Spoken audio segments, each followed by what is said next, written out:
Hello, everyone, and welcome to another edition of COVID Conversations. I'm Harold Fisher.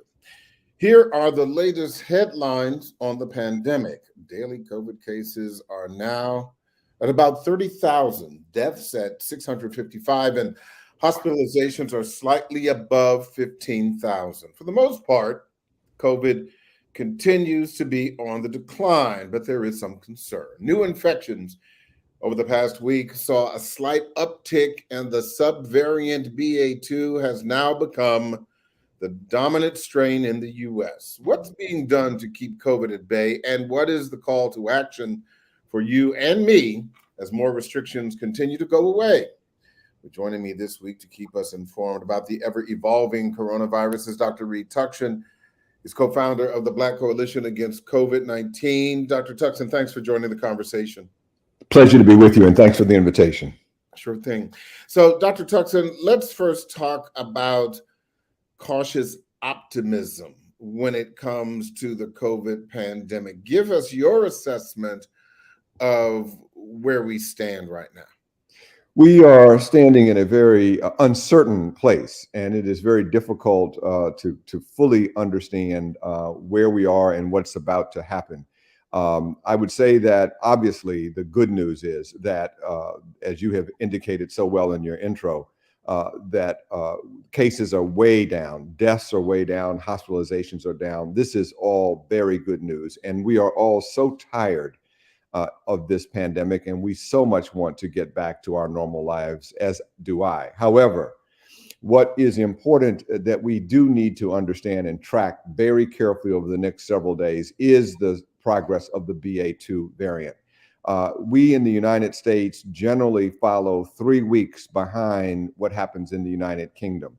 We know in the United Kingdom that there was a significant toll extracted on their population by the new BA2 variant.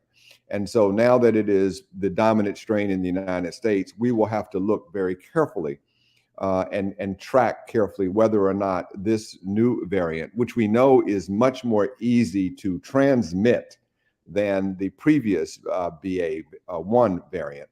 But what we don't fully know is how serious that infection will result in terms of the level of illness, of hospitalizations and deaths. So we are in a precarious position, and it means that I would say that the best word I would sum up is this is a time of cautious optimism. To that point, and you just touched on it with the BA2 being more easily transmissible, that's the refrain that we heard about the Omicron variant. Omicron variant also, according to the scientists, was less infectious, not as certainly more transmissible, but not as severe. And so you're suggesting that BA2 also more easily transmissible like Omicron, but we aren't really clear as to whether or not it is more dangerous. You've got it exactly right. And let me give you two quick comments on that. Number one, in the middle of January, when all of the news reports were extolling that the previous Omicron variant was, while more transmissible, was less virulent, less able to cause a significant human illness.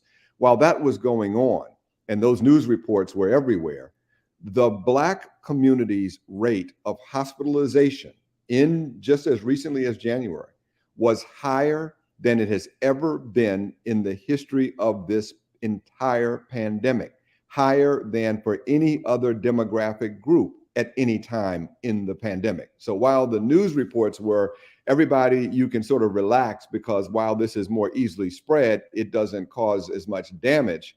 We found ourselves in the Black community in hospitals more than we have ever been in the history of the pandemic. So that's why we have to be very careful about these optimistic reports, because once we let down our guard, then we have a serious opportunity for deadly consequences. The science underneath this, as my second point to your observation, Harold, is that we track two things with these variants. Number one, how infectious is it? How easily does it spread? And number two, how well able is the new variant to avoid the pre-existing army of antibodies that are existing? Is it good at evading the body's defense systems? What we know with BA2 so far is that while it is easy to spread, it does not seem to be very able to avoid the antibodies that have been produced previously. So the good news in summary is, because we have had so many people already infected, and because we have not enough, but a considerable number of people who are boosted, that we think may have a very good opportunity for our existing defense systems to take care of this new BA2 variant. That's our hope, and that's what I'm really watching for over the next couple of days and weeks. I do want to ask you about some of the reporting that we've seen over the past couple of weeks, that there are some people since the very beginning of this pandemic who have never gotten sick.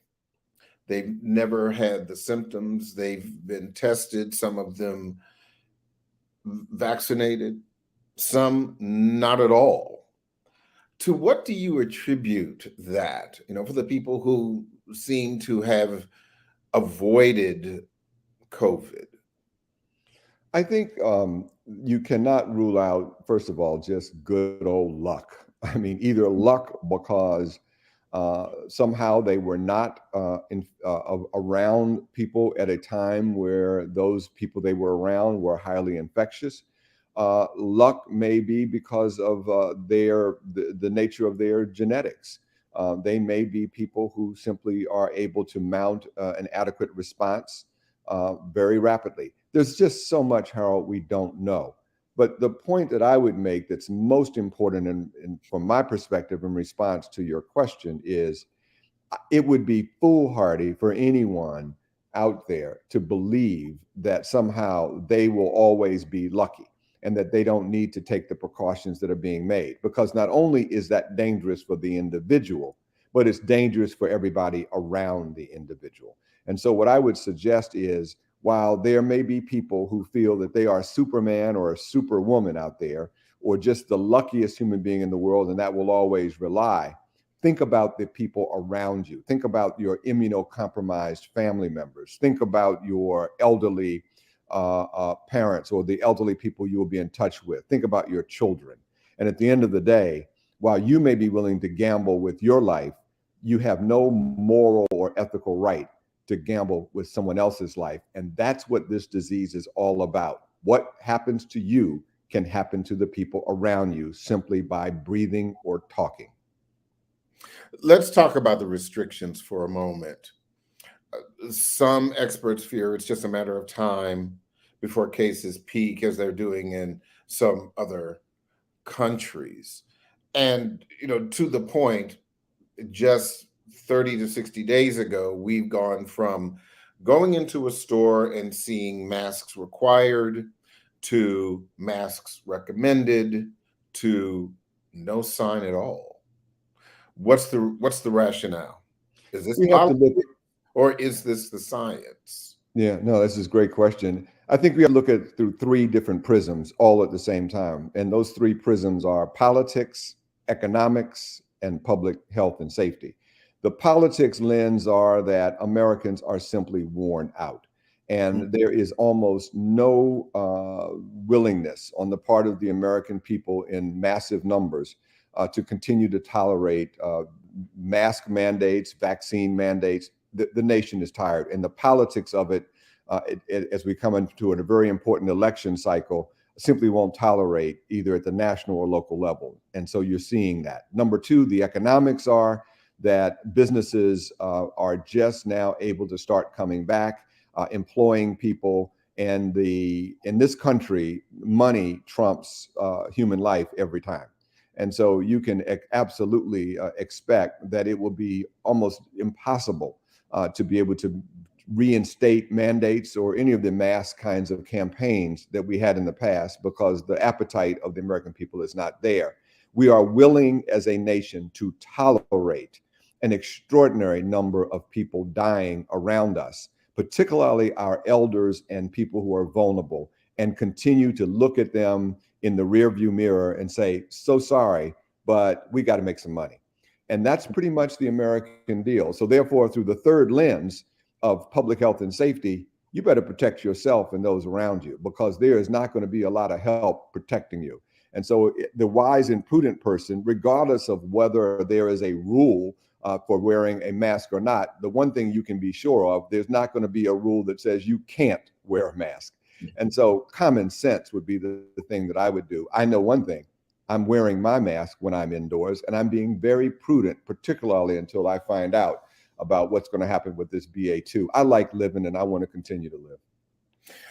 As we know, also, Americans 50 and older are being urged to get a second booster. What does that mean? When should that happen? And do you believe there are enough vaccines, particularly the booster, to address that? You have been so kind to have me on your shows over a long period of time, and you know that I am a big supporter of the science and evidence base of the CDC and HHS. Yeah, but you're also there is, so let's not discount that. So, but I will tell you that I'm not particularly happy about where we are right now with the guidance around boosters, the fourth dose. Now, let me be very, very, very clear and emphatic. The one thing that everybody does understand, we have got to get our initial booster doses up.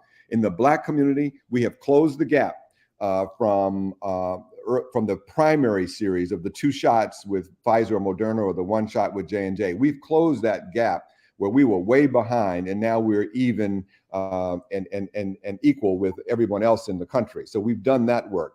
But where we've fallen off is getting that booster dose done, which is critical towards protecting our health. No question about it. So that's what I would urge people to focus on. Get that booster shot. That is the key element we have to do. As far as a fourth shot, a second booster dose for those that are 60 or 50 or over, or those who are immunocompromised, there's going to be another set of meetings this week with the science community, and we're going to get better guidance on this. I am watching this carefully because I'm not so sure that I know that this is the right thing to do, or when is the right thing to do for a person. You asked, when is the guidance giving this?